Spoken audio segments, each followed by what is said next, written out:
Welcome to episode 89 of Anchored in Education. I'm E. Scott England, and Anchored in Education is the podcast dedicated to all things education. Educators across the world routinely engage in conversations surrounding fundamentals, concepts, and new ideas that improve this great profession. Sometimes we agree, other times we disagree. But at the end of the day, we are all anchored in education. Many of you know that I taught first grade for several years. Then I made a change and I also taught third grade. While it was a magical change, it came with a great learning curve for me. There were times where I was leading a lesson and realized, Scott, these are third graders, not first graders. There were other times where I had overshot where they were academically, reminding myself, they're in third grade, not sixth grade.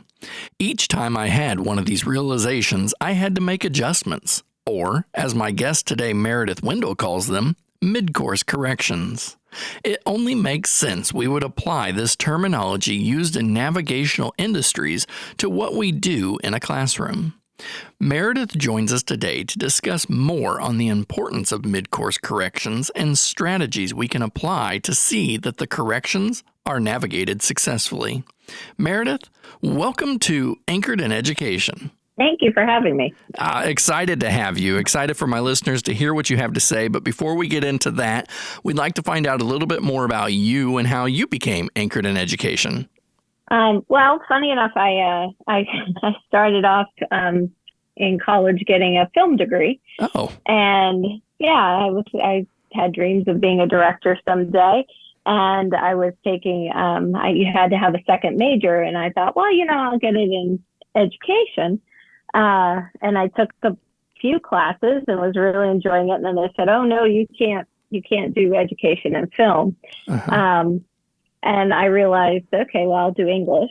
Okay. And so I had my second major was English. My minor was history. My degree was in film studies. And I realized I was pretty much doing the same thing. I was analyzing literature or analyzing film or analyzing historical events. And and then I got out and I was a receptionist for a while. I was like, what am I going to do? I didn't want to do film anymore. And I remembered how much I enjoyed those education courses. And so I explored again, got my master's in secondary English education, and started my first job at a middle school and never looked back. All right. And now you had said that you didn't want to do film anymore. Does film still interest you as a spectator to watch the different things there? It does. I really like classic movies and okay. Sort of how films were made and watching documentaries about films and things like that. So yeah, I still enjoy that very much. It just ended up being nothing I wanted to pursue as a career. Yeah, no, understandable. Yeah. And we're happy to have you anchored in education. Now, we found out through a discussion that we're both new residents to the Delmarva Peninsula. Mm-hmm. I'm on the lower shore of Maryland, and you are up in Delaware. So how has that transition been, going from one state in education to a new state in education? Mm-hmm. So this is my third move in education. I started in Boston and taught there for in the public schools there for 12 years before moving to Nashville. So I've been all in urban areas. And I taught 17 in Nashville, and now I've moved to Dover as a literacy coach, which I also did in Nashville for a while. Wow. So I really love the area. It was good to get into something new. I like sort of experiencing what education looks like in different places. And oh, sure. Yeah. You're kind of like me in that if I go on vacation, I'm trying to squeeze into the schedule a school tour somewhere along the way, because I love to go through buildings, because education, while some will say, oh, education is education where we're at, it's not. And it's so exciting to see what different states and different schools have to offer. Well, now today we're talking about midcourse corrections. Now the term is borrowed from the 1950s when ships or spacecraft had to make corrections along the way. And as you're going to show us, it's absolutely a necessity in education. So I'd like to start today's conversation talking a little bit more about what mid-course corrections are and when do we know that they're needed.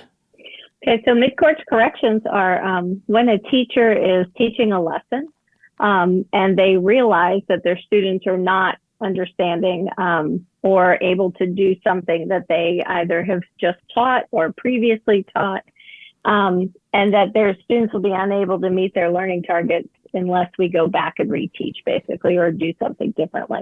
And so to pull them back on course, if you will. Yeah. So I've seen it many times as a literacy coach observing teachers. I did it myself as a teacher, and I had a principal comment on it once and said, "How did you know to do that?" And I was like, I just did it. Like, I realized I formatively assessed them quickly and realized that they weren't getting it at all. And I totally had regrouped. And then as a literacy coach, I've heard about it in a workshop and was like really intrigued with the idea and started looking for it when I was observing teachers. And some did it just innately, and some it came through planning. And so when we'd plan together, we'd start putting those in. And that's where I realized, it doesn't have to be something that only expert teachers do. It is something that if you really plan well, anybody could do as long as you're ready for it. Oh, sure. And one thing I think that is important to point out is that everybody at some point is going to have to make a mid-course correction. I mean, even, you have many years in education, and I'm sure that as long as you've been in the classroom, as long as you're teaching a lesson, there are units you're going to have to make adjustments. So this is something that, we might as well get used to, right?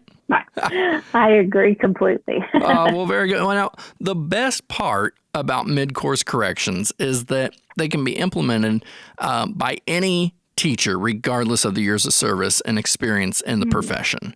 Now, you propose the corrections can be done in 4 steps, and we're going to go right through those. We'll start with the first step, which is to identify your destination with clear learning targets and appropriate assessments. Would you like to go into more detail on what this looks like? Well, it looks like really good backward planning. Okay. So if you've ever done the backward planning steps, like that is an integral part. But I find even when we're backward planning, it's a step that often is done quickly and not with a lot of thought, because it's not planning your daily lesson, right? So it's not, teachers sometimes don't see how applicable it is to the bigger picture. And so you must determine your learning targets, because you need to be clear yourself as a teacher and have the students be clear as to what targets they're trying to hit and what they're trying to learn. So when you go into a classroom with clear learning targets, the students can always tell you what they're learning and why they're learning it. Yeah, and it really and where they're going. Yeah, and it makes sense if we can go back to the, let's say, ship analogy. I mean, there's a place in which we depart, and we have the destination in mind, and so we've got to be able to see where we're going, even to be able to make a mid-course correction. So if we're missing that piece, then really, mid-course corrections will be absent because we really we're all confused, right? Right, and the students will have learned all different things at different points, so there'll be no common learning because you didn't go to the same place, right? Yeah. If we all didn't have our destination in mind, we'd all end up in different places at the end. 100%. Yeah, and our students won't learn necessarily what we need them to learn. And that's a great setup to step 2, which is to plan your route by creating a learning progression. And so, as you just mentioned, this can look different depending on who is teaching. And of course, it can look completely different depending on the learner. So I guess let's dive into it. How do you recommend approaching this step knowing there are multiple paths to success for teaching and learning? Well, teachers have lots of options when they're teaching material and skills and strategies to students. And so really being intentional about, if you know your learning target, then you really need to be intentional about how you're going to get there. And knowing your students is, I would say, the number one step to doing that. And you know how they've hopefully through experience, how they've learned so far and what works and what's not working. But really going through your options and saving some of those options and putting them on the back burner. Because if you're really looking at different ways that you could teach the material, that's how teachers have that toolbox, right? Yeah. In that they use to do the mid-course corrections. Because if you've done it one way and it didn't work, you can't take another week to go back and plan another lesson. Like, you need to pull it right out. And that's because you've looked at different ways to teach it. Now, go ahead. I was just going to say, and that goes with your assessments too, because you know what they're going to need to do on the assessment ahead of time, because you've done that with your learning targets. Your activities and your teaching strategies and things that you use have to align with those assessments. And so I feel that there's some listeners going right now, hold on, Meredith. What about the students that are completely getting it and they don't need the corrections?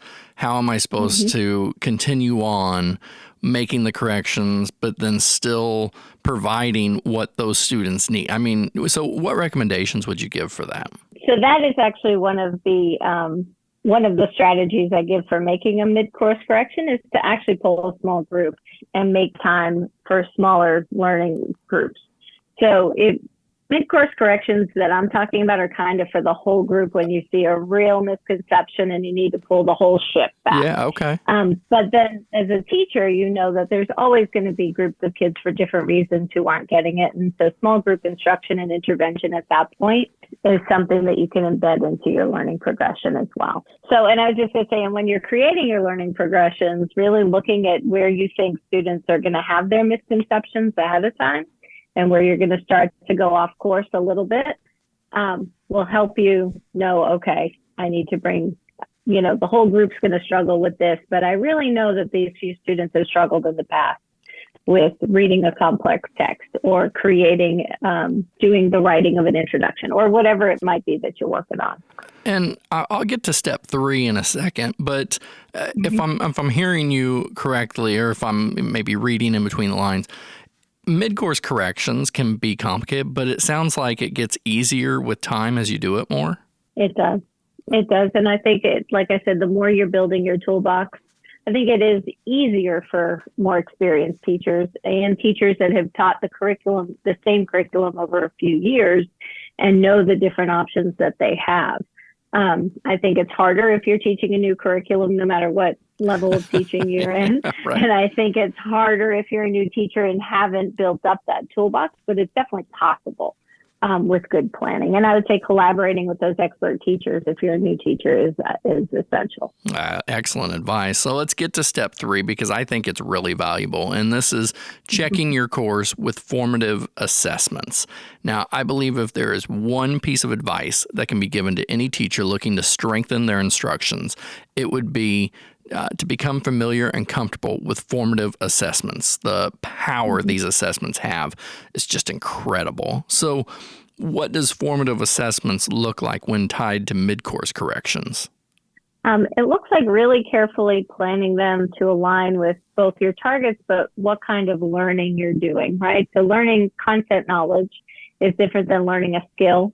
And it's different than reflecting on your learning. And so your formative assessments would take, the example I use in the article is with the learning the different characteristics of planets.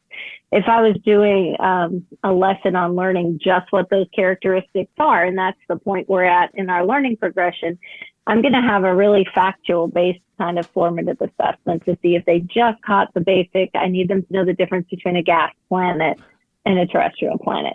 So I need to find out that they know that before I move on to the next thing.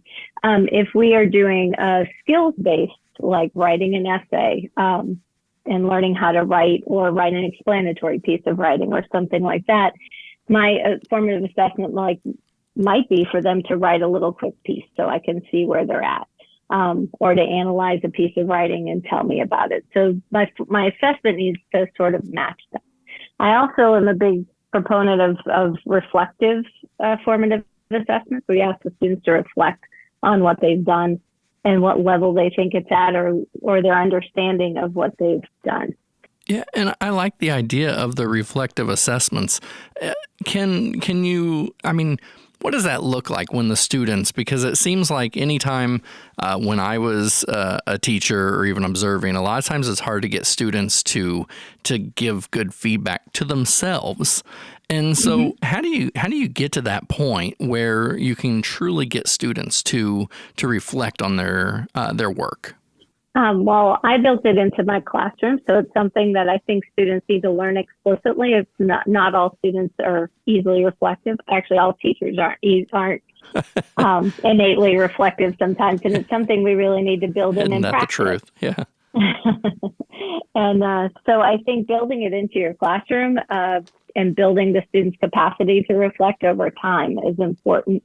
And it can start with these little formative assessments and check-ins. Another thing I've also done, and I think I got this from Douglas Fisher, was to have buckets set up. And so with their index card where they wrote the answer or wrote whatever I asked them to do, they put it in the bucket. And the buckets were like, I do not understand this at all and need a lot of help, all the way up to, I understand this completely and could teach it to someone else. And so they take it and they put it where they think their level is of understanding of whatever the material is. And so that gives me a good idea of if they got it perfectly right, but they put it and I still need more help. Their confidence isn't so good with it, but they know it. Yeah. Which is different than the kid who did not understand it at all and put it in the I could teach others bucket. Sure. Now, do you find, because I mean, clearly you have the students that lack the confidence or maybe, you know, on the, let's be nice, overly confident. but for the most part, when you ask students to do that, are they pretty close on identifying where they are or where they, aren't? At first, no, but over time it does get better. I think sometimes in the beginning they don't always know that I'm going to look at them or don't, until I come up and say, "Wow, you struggled with this, but you think you did really well. So let's look at where you struggled and let's try it again." So it also lets me know, is a huge mid-course correction needed, or for everyone, or is it just those few kids that I need to pull small? All right, a small group. And you talked about struggle and try again, which happened to be last week's episode, productive struggle and the not yet. So look at that. I mean, you didn't even know. And it's talking about these strategies. And that's why I love having guests on here, because we have such great practices in what we do and benefiting kids. So Meredith, before we go, let's cover the last step. Because we said there's 4 and we've only covered 3, and I know my listeners are definitely counting. Hold on, you missed one. So we got one more step. And the last step, we are going to correct the course by anticipating pitfalls. Now, this is the step where the proverbial rubber meets the proverbial road.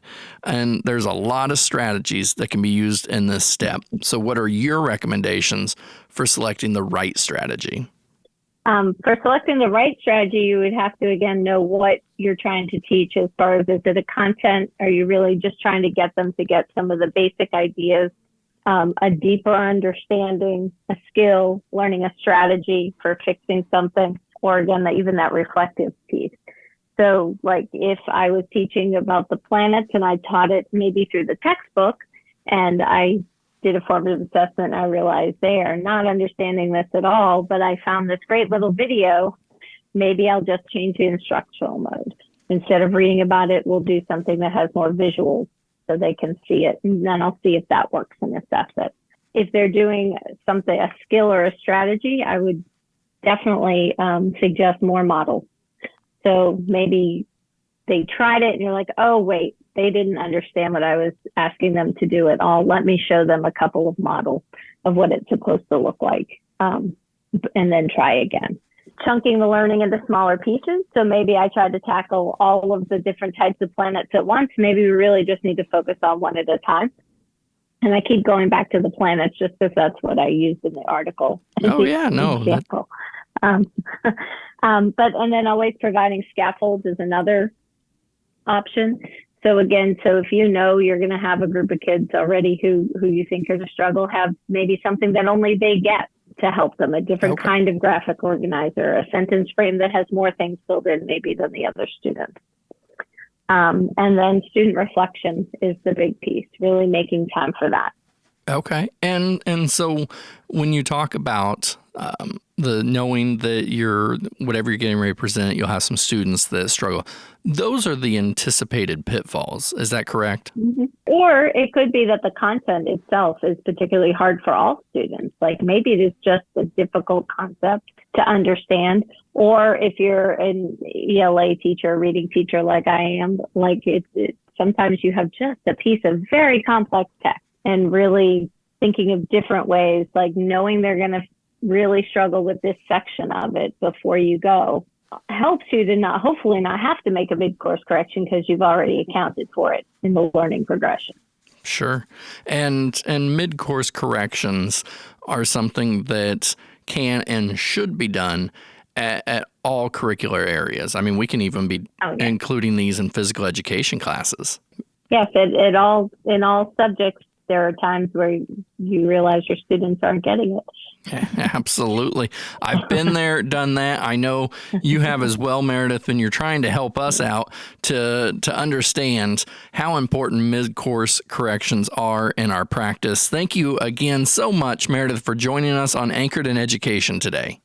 Okay, thank you so much for having me. This was great. Before I wrap up today's episode, don't forget to head over to my website, escottengland.com, and click on today's episode to read more about Meredith. And don't forget to subscribe to Anchored in Education on whatever platform you get your podcasts. As I stated in the beginning, there have been several times where I have had to make mid-course corrections. The important thing to remember is that this isn't just for educators in the classroom. Remember a few episodes back when my guest was Chris Briggs-Hale and we talked about no more vague school action plans? We discussed that as administrators, there were times we had to make adjustments mid-course of different initiatives or developments we were working on school-wide. And I can tell you that as a superintendent, I had to do the same thing. Coming full circle and now being back in the classroom, albeit one in a post-secondary graduate setting, there have already been times where I have had to make mid-course corrections. Let's face it, no matter how well we plan, we will never escape one inevitable. We are human. We are designed to get things wrong from time to time.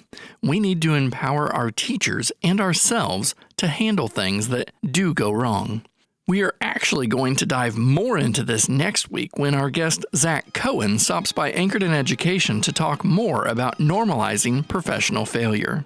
I will give you a clear example of what failure looked like in my first grade classroom and how I corrected myself while also helping my students.